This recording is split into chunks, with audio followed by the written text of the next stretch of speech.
Matti istui bussipysäkillä. Hän katsoi puhelintaan. Sinne oli tullut viesti. Viestissä luki: hei, tule mun luo taas.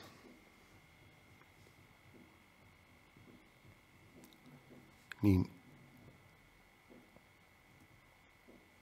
tehdään taas se, mitä eilen. Terveisin Mirva.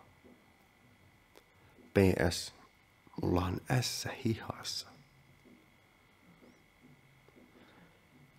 Mattia alkoi vähän kuumottaa. Ehkä haluaisin mennä.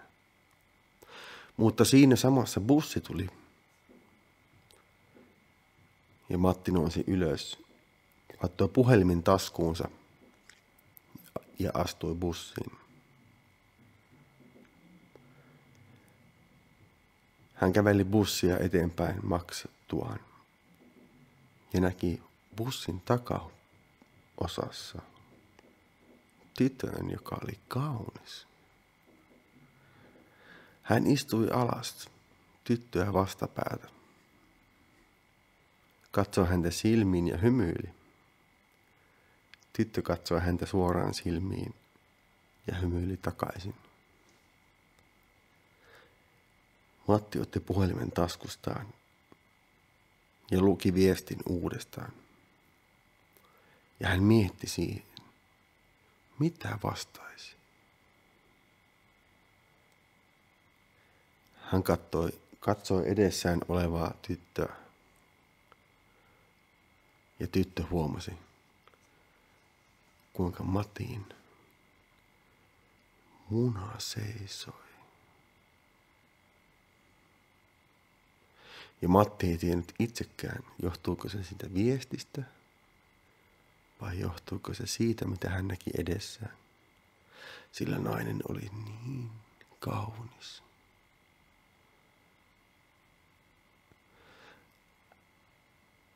Hänen täydelliset rinnat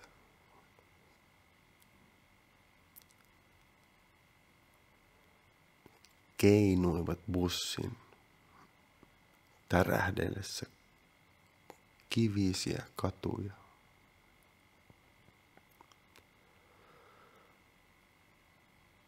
Niin tiukassa paidassa, että mitään ei voinut jättää arvailujen varaan, sillä tyttö ei käyttänyt rintaliivejä.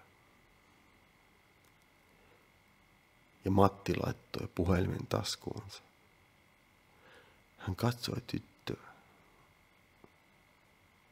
joka oli niin seksikäs, että siinä hetkessä hän ei voinut kuvitella mitään muuta. Ja Matin kyrpä oli kivikova. Ja hänen edessään oleva nainen huomasi sen. Ja nainen tuijotti suoraan Matin kovaan munaan. Ja Matti katsoi ympärilleen. Eikä bussin peräosassa ollut muita. Niinpä Matti avasi hitaasti vetoketjunsa. Ja nainen katsoi ja odotti, kunnes Matin kyrpä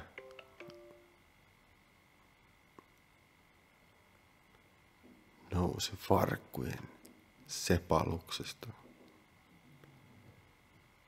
Koko komeudessaan se oli iso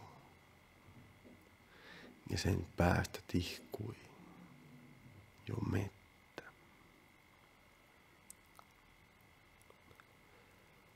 Matti otti munan käteensä ja alkoi runkata. Nainen hänen edessään lipoi huulia ja katsoi.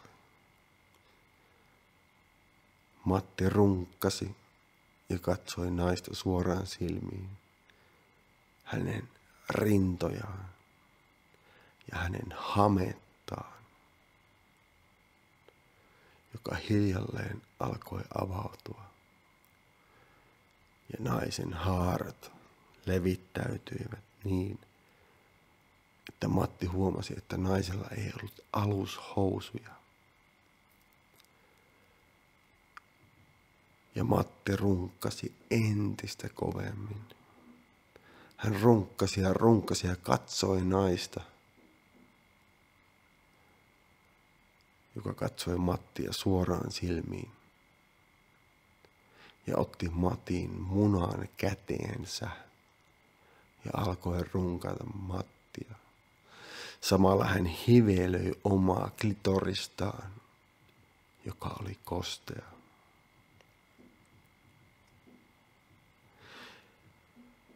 Nainen runkkasi Matin kyrpää niin, että se ejakuloitui ja siitä purskahti spermaa pitkin naisen käsivarsia.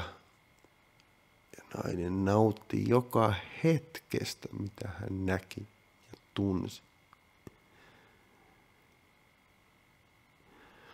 Matti voihki mielihyvästä ja tunsi maailman räjähtävän, kun nainen piti hänen kyrpäänsä kädessä, kun hän tuli.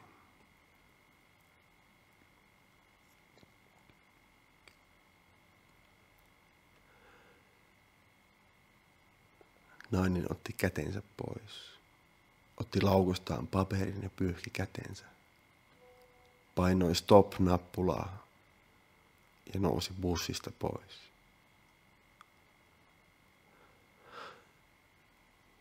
Matti jäi hämmentyneenä penkille.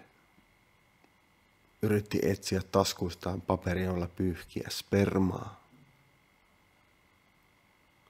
Mutta sitten hänkin huomasi, että hän oli mennyt jo oman pysäkkinsä ohi ja hyppäsi bussista pois ja käveli takaisin kotiin.